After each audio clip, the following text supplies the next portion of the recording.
This is Voice of America News, delivered to you by Educational News Broadcasting on behalf of VOA.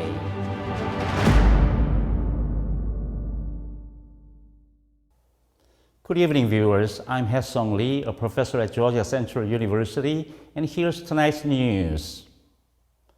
The U.S. Commerce Department announced $6.4 billion in grants to the South Korea-based Samsung Electronics company to help fund a new chip manufacturing hub in Taylor, Texas, and to expand an existing facility in nearby Austin.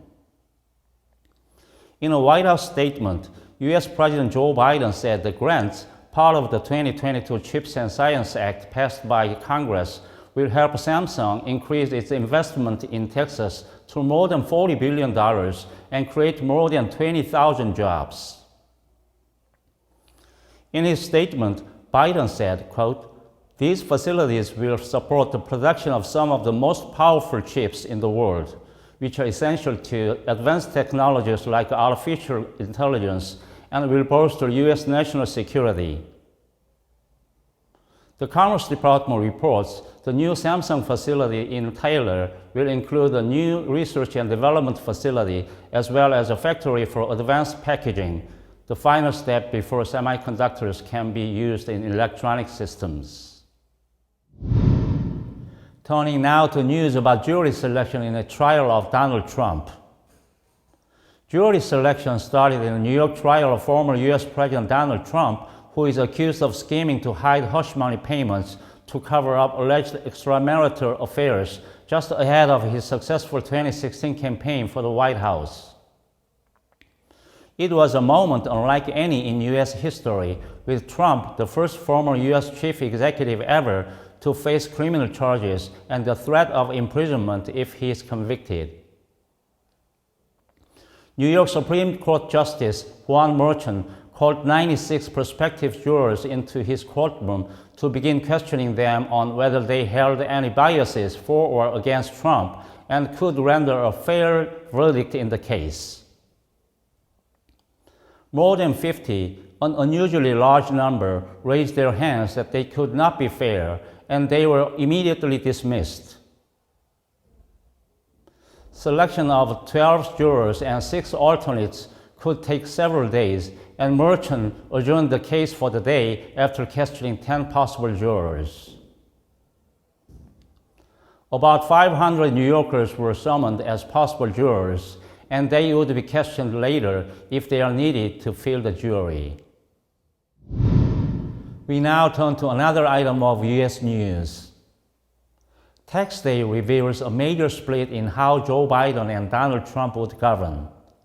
The presidential candidates have conflicting ideas about how much to reveal about their own finances and the best ways to boost the economy through tax policy.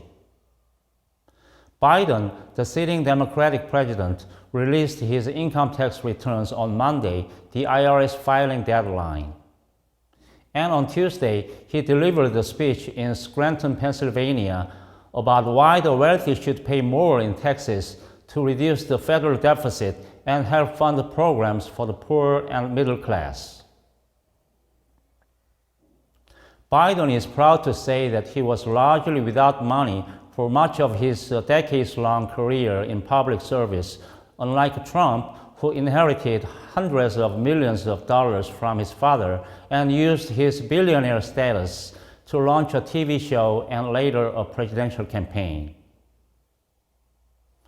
Biden told donors in California in February, quote, "For 36 years, I was listed as the poorest man in Congress."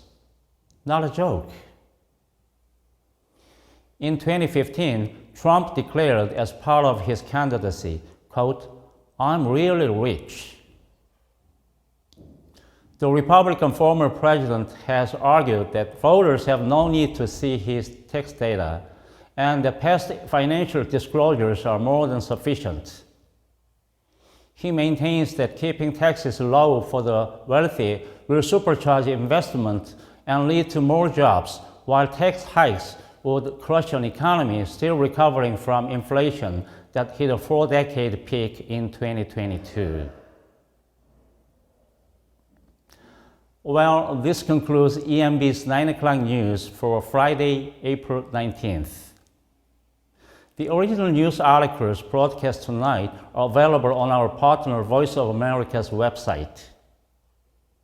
Thank you for staying with us, and have a good night.